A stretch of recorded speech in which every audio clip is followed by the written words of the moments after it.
back. So Dr. Ariyana Love is back with us again with a horrific discovery. She says that she has a patent proof that COVID PCR tests are actually not tests at all, but that they're linked with human cloning technology. They're not science fiction, are they? It's real. The PCR kits have never been about testing for COVID, as people were told. It is about cloning.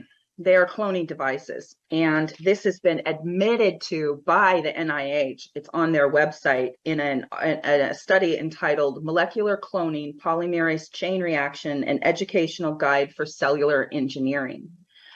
There are patents as well. And the patents do say on the PCR kits, they do say that it's cloning technology. They use that exact word. So here, this study on the NIH website, it explains everything on how the cloning works using PCR kits. So, for example, it talks about vector DNA sequences and fluorescent protein. Basically, all of the kits that are cloning devices, they're using the fluorescent protein that comes from insects. You know, it's the firefly, the green fluorescent protein. So these are the carriers of the messenger RNA. They get cut into pieces inside the body, and that is used to transfect the human genome. The DNA carried from these microorganisms are then used to change humans. They talk about toxic genes. In some of the PCR kits, they are using toxic genes.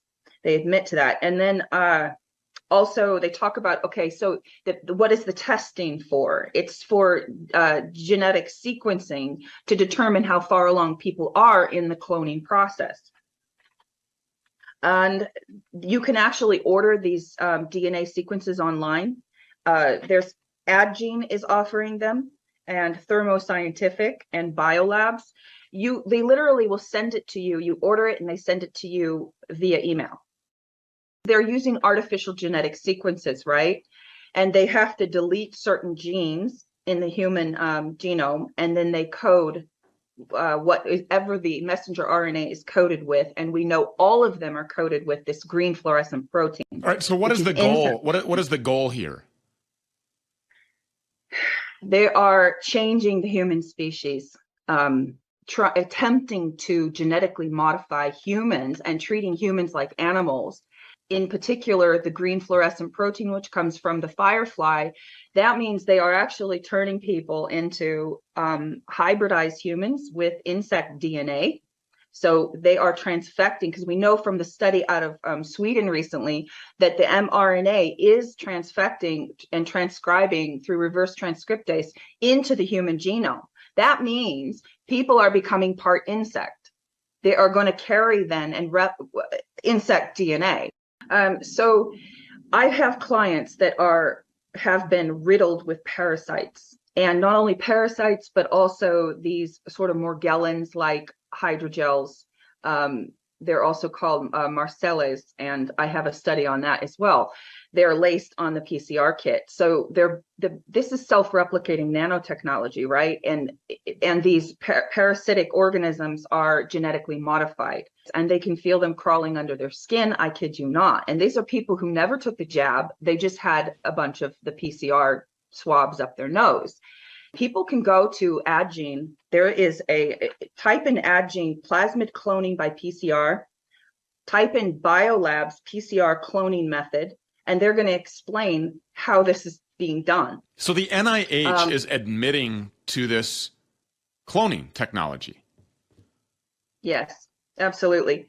There's another NIH study about cross-species genomics that I want to talk a little bit about. It's entitled Targeted Genome Editing Across Species Using ZFNs and TALENs.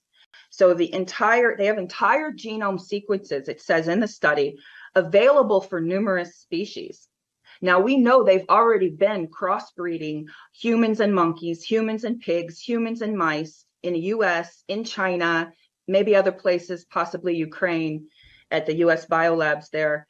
I mean, this is nothing new. They have spliced animals and humans together. They're now treating humans like animals. In this particular study I just mentioned, it says they are using worms as carriers for the messenger RNA. They are transfected first with the green fluorescent protein, insect DNA, and then they are the vectors. And in particular, they are targeting the REX1 on the X chromosome for deletion. What this does, to answer your question, is it causes their offspring, if they can have children, and there's a very small percentage you can, and that's specified in the study, their offspring are mutants. That's the exact word they use. Who's they? And Who uses that word? Who says that they're mutants? NIH. Tony Fauci's NIH. It's right there on the website. Yeah, absolutely. And it says also that they can create a hermaphrodite sex by deleting this REX1 on the X chromosome. So they can play with the sex of people and of the next generation. They can make people completely without sex. There's one more study I wanted to mention on the NIH website. It's entitled Core Cross-Linked Fluorescent Worm-like Micelles for Glucose-Mediated Drug Delivery. These micelles are worm-like. These are the hydrogels made from graphene oxide for drug delivery that have been found on the PCR swabs, on masks, etc. They are deleting God's creation is what they are trying to do.